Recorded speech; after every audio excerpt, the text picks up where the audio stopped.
Hello everyone, and Shabbat Shalom. This week's Parashat Vayeshev, discusses the Mechirat Yosef, the sale of Yosef, how the Shvatim took Yosef and they sold him into slavery.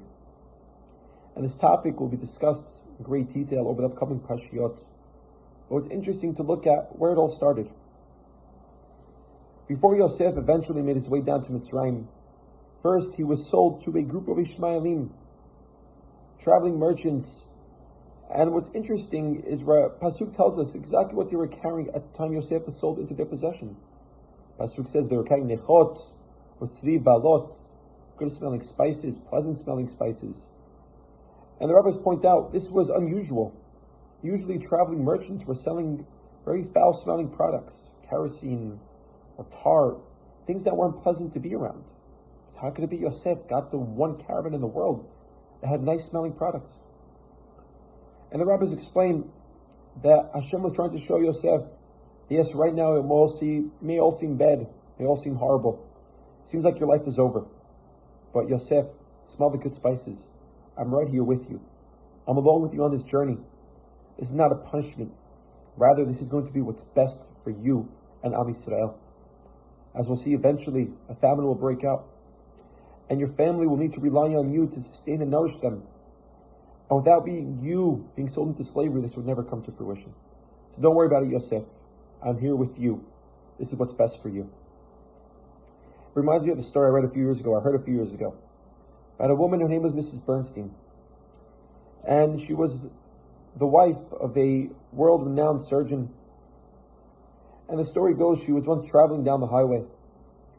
And as she was cruising along, she noticed a very old car, rusty and dusty, car breaking down, dirty, filthy.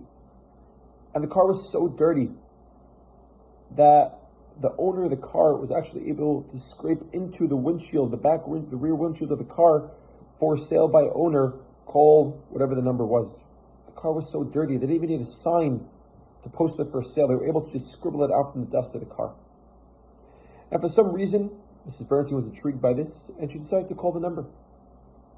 She says, hello, yes, hi, I saw your car on the highway. I'm just wondering, I don't know what calls me to call you, but can you tell me what's going on here? What's the backstory here? And the woman on the phone answered, things have, God forbid, things have been tough. Her husband was sick, her husband wasn't doing well, and he needed this surgery, and things got so bad he wasn't able to go to work, and he got laid off, wasn't able to pay the bills. Now things got so bad that they even need to sell the car in order to pay the husband's medical bills. And as she's talking to her, she says, why do you need to pay so much bills? What doctor are you going to? And she says, no, we're going to the best doctor in the world.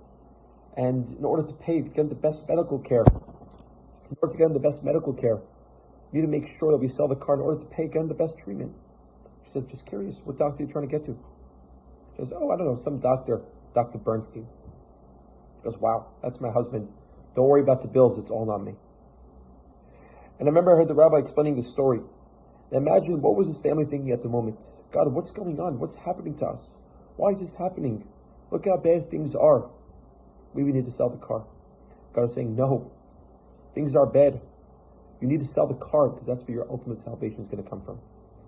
Whatever you think on the surface is so bad, no, really this is for your ultimate best. And that's what Hashem was showing Yosef with the good smelling spices. Yes, it may seem all dark right now. It may seem like you're being punished. But no, I'm here with you. Smell the good spices. I'm along with you for the journey. Because this is for your ultimate best. And that's the lesson we can take from the Parashah. Yes, things sometimes may not seem so easy. May seem to drop tough. Realize what Hashem is doing for us is for our ultimate best to reach our ultimate goal in life. Shabbat Shalom.